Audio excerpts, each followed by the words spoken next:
Eu vou me manter ainda tratando do exame do Enem, do último domingo e tal. O Enem é um instrumento do PT. Vamos só algumas questões, não todas, mas algumas questões que eu creio que vale fazer um comentário mais cuidadoso. Eu estou falando da prova amarela, porque tem provas de várias coisas, da prova amarela. E faço questão de citar sempre o número da questão. Estou me referindo agora à questão 31. Qual é a importância da questão 31 para alguém que estudou 3 anos no ensino médio? Em termos de conhecimento, de análise, a questão 31 é a seguinte, abre aspas, Acuenda o Pajubá, 2 pontos, conheço o dialeto secreto utilizado por gays e travestis. Com origem no Yorubá, linguagem foi adotada por travestis e ganhou a comunidade. Inhaia Amapô, não faça louca e pague meu acué. Deixe de eque, senão eu puxo o teu picumã. Entendeu as palavras dessa frase? Continua a questão do Enem. Se sim, é porque você manja alguma coisa de Pajubá, o dialeto secreto dos gays e travestis. A pergunta é, por que um aluno, seus 17 anos, mais ou menos 18, ou outros com mais idade, são obrigados a conhecer o Acuenda o Pajubá?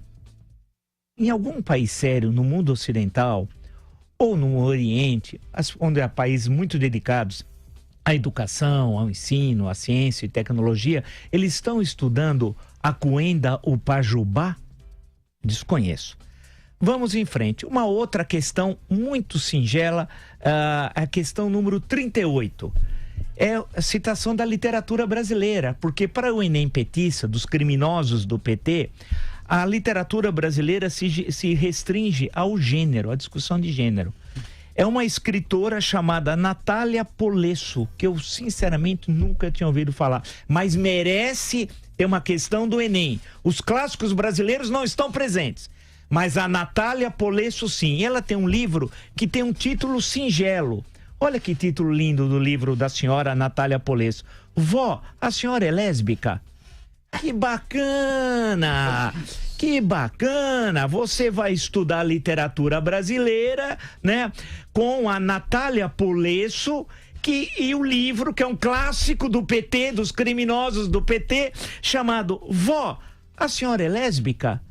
Puxa vida, que bacana, hein? Como é bom aprender literatura com os criminosos do PT.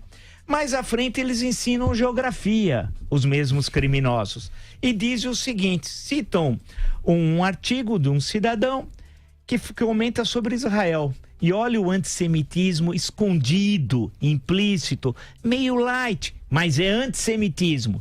Diz o seguinte, a situação demográfica de Israel é muito particular. Desde 1967, a esquerda sionista afirma que Israel deveria se desfazer rapidamente da Cisjordânia e da faixa de Gaza, argumentando a partir de uma lógica demográfica, aparentemente inexorável. Devido à taxa de nascimento árabe ser muito mais elevada, a anexação dos territórios palestinos, formal ou informal, acarretaria dentro de 1 ou 2 gerações uma maioria árabe entre o rio e o mar. O que está explícito é que Israel deseja nas suas fronteiras uma preeminência ética, uma pureza racial. É isso. Ou seja, está imputando, portanto, ao Estado de Israel a busca da pureza racial. A pergunta é tão absurda que esquece que os árabes que vivem em Israel têm plenos direitos civis e políticos. Tudo! Participam da política, elegem prefeitos, parlamentares. E não só os árabes, os drusos. Que os ignorantes do Enem nem sabem quem são os drusos. Aqui Israel teve até recentemente um embaixador, que era um druso. O Estado de Israel não é um Estado judeu somente, tem árabes, tem drusos e outros, de outras nacionalidades que fazem parte do Estado de Israel e tem a cidadania israelense. Mas para os criminosos do Enem, petista, porque isso aqui é um crime contra a inteligência, são mais de 4 milhões de alunos que estão colocando seu destino para responder ou sobre o dialeto gay travesti, ou sobre se a avó é lésbica, ou sobre a pureza racial de Israel. Mas tem mais, as questões são muitas, eu ficaria aqui, passaria o dia, mas vale lembrar 2 delas, 74 e 78, questões 74 e 78, de geografia. As 2 estão implícitas um ataque ao agronegócio. Na questão 74, trata sobre produção sustentável.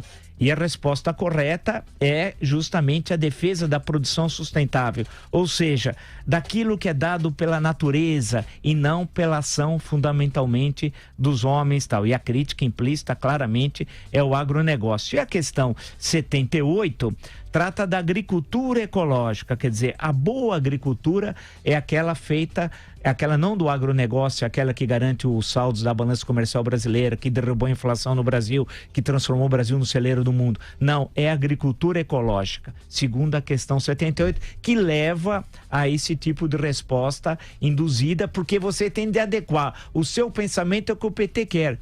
Não, porque não há uma ideia de pluralidade. É como se no Brasil, você, para a formação escolar, você tem de se formar segundo o Ministério da Verdade petista, aquele do livro 1984. Cabe a pergunta, o Enem examina conhecimento? Examina a formação escolar? É indispensável? Essas questões são indispensáveis para o conhecimento? Ou serve para impor uma forma autoritária, uma leitura petista? Mas vale destacar um último ponto, as poetisas que o PT, e a partir de poesia, excetuando o Manuel de Barros, que é um poeta bastante conhecido, todos os outros citados são desconhecidos. E todos abordam a questão da mulher ou a questão do negro e a opressão dos negros e das mulheres. Vale uma poetisa que eu desconhecia, desculpe a minha ignorância, Angélica Freitas, que tem uma questão sobre Angélica Freitas. Eu conheço gente muito ruim, como Carlos Drummond de Andrade, Manuel Bandeira, que são poetas de 8ª categoria. O bom poeta para os criminosos do PT é Angélica Freitas. E tem um poema lindo que o aluno é obrigado a analisar. Queira ou não queira, porque ele está fazendo o exame de Enem. Um útero é do tamanho de um punho. Que bacana, que poema fantástico, né? Mas não tem jeito. E aí tem um poema também de um senhor chamado Cuti, C-U-T-I. Desculpa a minha ignorância, eu não conheço o Cuti.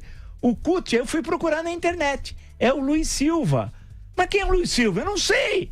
Eu conheço a poesia brasileira, a poesia de língua portuguesa, conheço gente ruim, mas não, muito ruim, certamente, eu citei alguns, mas o Luiz Silva não. Olha a poesia linda, chamada Negroesia. Eu não conheço a Negroesia.